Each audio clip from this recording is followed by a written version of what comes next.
This video is brought to you by Skillshare. Photographers often show up online and quickly become disillusioned, frustrated by the lack of engagement and algorithms not being fair to their work. I totally understand how you feel, and I am here to explain in today's video that it really has nothing to do with your actual photography. As artists posting our work online, we must have a why that is central and front of mind in order to stay consistent and reap the benefits of social media. If you know how to approach social media correctly, it can be a powerful and life-changing tool for you as a professional or personal artist. After 4 years of uploading weekly on various channels, I am here to share with you crucial steps that will make posting online as a photographer easy, enjoyable, and actually give you the results that you want.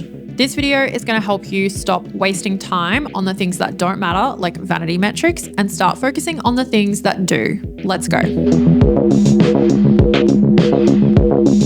If you don't know why you are doing something, then you won't get very far doing it. When we share online and don't see the results that we were hoping for, we tend to get frustrated, and then we turn to these band-aid solutions that don't really solve the problem or get at why your work isn't being seen. We have to go back to the beginning. Put down your phone and let's find your why. Asking ourselves this question of why do we want our work to be seen? Why do we want engagement around it? And if we do build some traction around it, what are we going to do with it? Sometimes we get so focused on analytics and vanity metrics and how we feel online about getting likes and getting views that we just lose sight of the actual reason that we wanted to share our work with the world in the first place. We have to approach the online world much the same as we would a business, with strategy and a plan. Think about it like this. You wouldn't start a business and spend time and money without a business plan or a mission around why you did this, what problem you solve for people.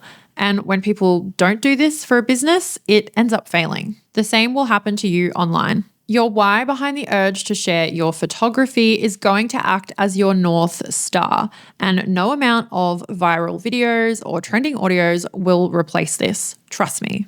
So I have a few questions here that you can start asking yourself. What are my dreams when it comes to my photography? What's important to me as an artist? What impact do I hope to make with my work and my online presence? These are big questions, so take your time journaling on them and going over them, really uncovering that why behind your work. To give you an example and hopefully get you started, I'll share my big why. The reason that I continue to share, show up, and show my work is to inspire other people to hopefully share their work as well. I want people to watch one of my videos or read one of my Substack articles and feel motivated, positive, and like they want to pick up their camera and go out and take photos or do something creative. Another important thing to me is challenging the traditions around art and how we do things, how we think about things, start conversations. Hopefully that helps you to see that I am not just a YouTuber just simply making videos for the fun of it. There's a lot more behind it for me, and that's what keeps me showing up every week. And you need something like this too. Something else to note is that your why and my why shouldn't really be that much about you. That might sound counterintuitive when you are trying to get your photography seen. You think it's all about you and your work, but it's actually about the other person, the person that's viewing it, the person that's watching it, the person that's reading,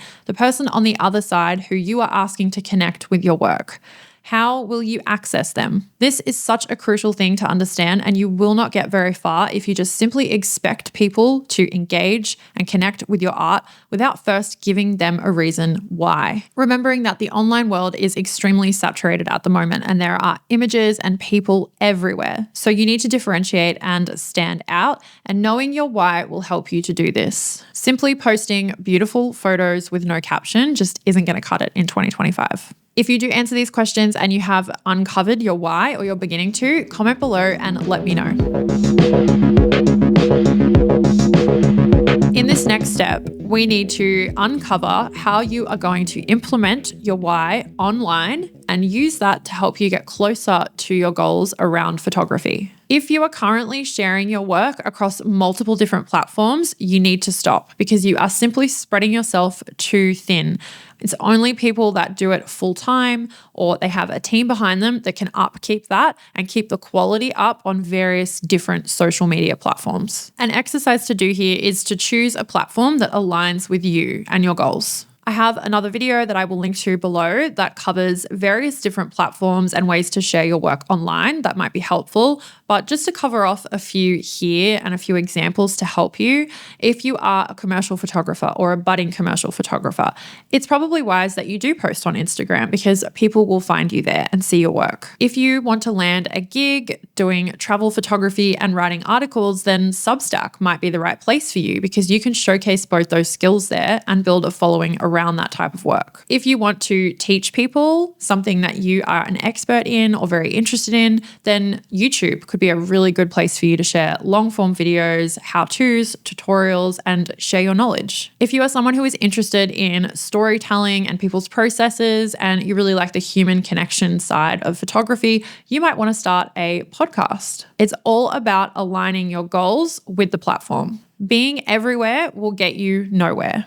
It's so much better to double down on a platform and provide quality content there and really connect and prioritize with those people than just be posting lazily online everywhere. Don't be too hard on yourself. This might take a little bit of trial and error, and you might try a few things out and then figure out that one thing isn't for you. Just remember to always come back to your why and also take into consideration your personality traits, how much time you have, and what's going to be sustainable for you. The term value gets thrown around a lot online lately. You hear these social media gurus say, provide value to your audience, but what does that really mean? Well, really, it just means giving before you ask for anything in return. Basically, you have to build trust, so you have to show up. You wouldn't keep paying for a service if it didn't solve a problem, and you wouldn't keep watching a TV show if it wasn't entertaining or educating. As an artist online, you need to impart this same thinking. So how will you show up and engage, inspire,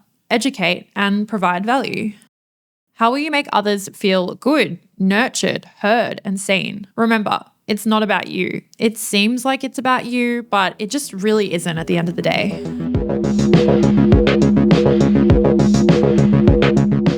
The other huge mistake that I see so many artists fall into is following trends. I can totally understand people doing this because it's so frustrating online when you don't get the response that you thought you were going to and you're putting in a lot of hard work and effort.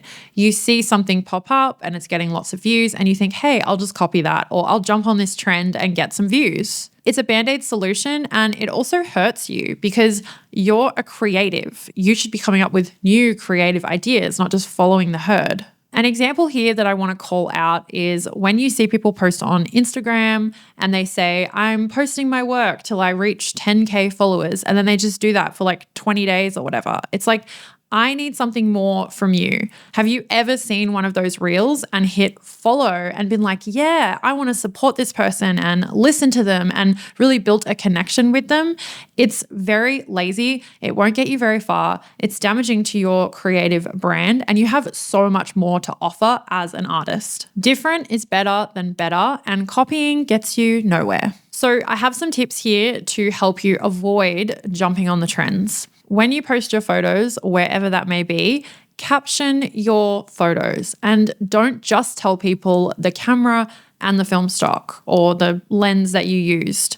Give them a little bit more. Tell them a story about the day or ask them to have their say. At least give them something like, which photo do you like best? Give them some background on where you were. Give them a touch point and something for them to connect with. Ask questions, pose new ideas, and invite conversation. That's what social media is for. Consider how you can share your knowledge or expertise as opposed to just posting your probably really beautiful photography. Because remember, it's not all about you. You might not think that you're an expert on something, but I guarantee you know more than someone else about something, and you could easily offer some simple tips. Don't forget, there are so many people just jumping into photography out there, or maybe they know about one facet of it, but not another. How can you fill that gap for people? You'll create a community very quickly if you are somebody who is sharing openly your knowledge and your expertise. Another great tip is to tell stories in a way that people can relate to. So this could be a struggle. This could be something that you've experienced and you might be thinking, oh, am I the only one? Be a little bit vulnerable and share that. For an example here, the other day I contacted Kyle McDougall, one of our favorite YouTubers in the photography sphere. Everybody loves Kyle. I had something that I wanted to ask him that was quite vulnerable, and it turned out that he had exactly the same worry, and it made me feel so much more connected to Kyle. So consider how you can replicate that on whatever platform you're on and allow people to relate to you. And another very easy tip here, if you don't want to get all deep, is recommendations. People love lists. People love if you can tell them something that you are watching, reading, a photo book, or a piece of gear, whatever it is. Tell people what you're enjoying. Tell people what you're not enjoying, and just give them some recommendations of things that'll make their lives easier, things that will inspire them. I do this on my Substack quite a lot. If I'm feeling a little bit lost for what I want to share, I'll just round up some YouTube videos that I've been enjoying, a book I'm reading, and maybe a podcast I've listened to. For a lot of artists who are sharing online, there are some barriers, and these can be things like filming, video, editing, and all that comes with that, lighting and knowing how to script videos. It's a lot, but it can be a really great way to show up as a photographer and build a personal brand. I spent a lot of time with trial and error and different gear trying to start my YouTube channel, and I really wish that I had been able to watch this course by MKBHD on starting a YouTube channel. It is such a game changer. He has been in the game for a very long time and is like the GOAT tech YouTuber. So being able to learn from someone who has been doing it for so long and has made all of the mistakes and then has the process down pat is amazing. In his course, YouTube Success, Script, Shoot, and Edit with MKBHD, he takes you from the ideation process through to scripting and hooking your audience, and then of course the editing stage, which is such a valuable skill to have nowadays. But don't stress. If you don't want to start a YouTube channel this year, you'll find thousands of courses on Skillshare, ranging from how to start a Substack newsletter, how to speak confidently on camera, or heaps of awesome photography courses by legends like Andre Wagner. Skillshare has it all, and it's learning at your own pace. So you can turn your downtime into learning time and finally action that creative side hustle, project, or hobby that you have been wanting to tackle. I'm really excited for you to try Skillshare and jump in. And the first 500 people to use my link in the description will receive a 1-month free trial of Skillshare. Get started today. There's a tendency online to focus on the vanity metrics, and I admit this is something that I do because you think, well, if lots of people have viewed it or liked it, that must mean that it's good. But that is so not the truth. Certain topics, genres, fields, people will just garner more interest than others. And that's just something that we have to accept. Something that is so much healthier to monitor is the connections you're having with people. Remember, these are real people hitting the like button or commenting. So looking at things like the quality of the engagement, the messages that you're getting, the comments that people are making about the work, even if it's just one person, that is so much more meaningful and enriching than having hundreds of thousands of likes and people not really even watching your content properly or engaging with it. Also looking at how much closer a piece of content or something you've shared has gotten you to your goal. So you might post something and it doesn't do that well, but how do you know who is watching and liking? It could lead to a connection in the art world that you've really wanted. A person at a brand or business might have seen it and they might be thinking of hiring you. Someone simply might have just not even hit the like button, but be thinking in their head, wow, that's so interesting, or I've learned something. People don't always have time to tell you. This sort of thing will help you to stay positive and not focus so much on the vanity metrics and more on the connection and the difference that you're making in the creative world. Something else I like to do if I post something and it doesn't do too well is take it as a learning experience. This is an opportunity for you to grow and for you to reflect on what that tells you. Is there something you could have done better? Is there something that you need to learn? Is it to do with the audio or the lighting? Is it that your writing skills need a brush up? Was it the way you captioned the photos or something else? Take it as a chance to learn and grow and just always be improving, just that 1% every time you post. All of these things will lead to a healthy mindset, and that will help you to show up, stay consistent, stay strong, and sticking to your why.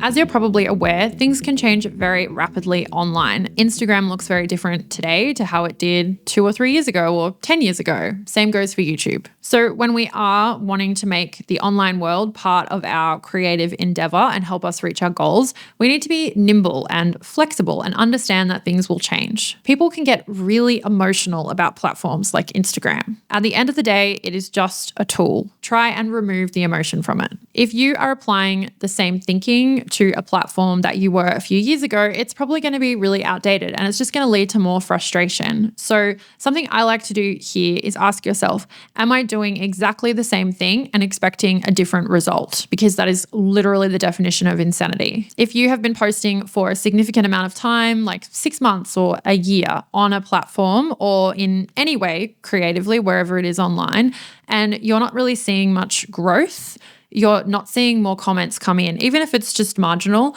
you're seeing exactly the same metrics on the videos or the same engagement on whatever it is, you really need to go back to the drawing board and figure out what's going on here. Whilst consistency is important, it's not the be all and end all, and just showing up and posting isn't going to get you over the line. You might need to reconsider whether or not this platform is working for you. Or maybe it's your approach. Does it suit you? Has your why changed? Do you need to go right back to the beginning of step 1 of this video and go, do I really want to have like an art show, like a gallery show anymore? Have I moved over here and now I want to do something completely different? That might change your approach to how you share online. Everything that we've talked about in today's video all centers around finding your why. That is the central point. So a good exercise here could be putting your why in the middle of a page and then doing some kind of mind map around it and listing all of the things that kind of match that, go with that. So where would people be that connect to that why? What are the opportunities that you are going for that connect with your why? And how can we link all of these things together to make a cohesive, strategic, sensible picture of how you're going to show up online? Hopefully this has made you see that it's not about the algorithm and it's not about like the algorithm gods bestowing some precious thing on your video and then it getting more views than another video. It's literally got nothing to do with that. It's got nothing to do with hashtags. It's got nothing to do with what time of day you post. It's about your why. It's about how you show up, how you understand how to connect with people and make it about them, and then how you can consistently and rationally show up and keep doing the thing. So you know what to do. You need to find your why. You need to get out there and action it, but you need to do it strategically and with a plan. And I promise you 100% you will see a difference. You will feel less frustrated and you will 100% gain traction around what you are doing online.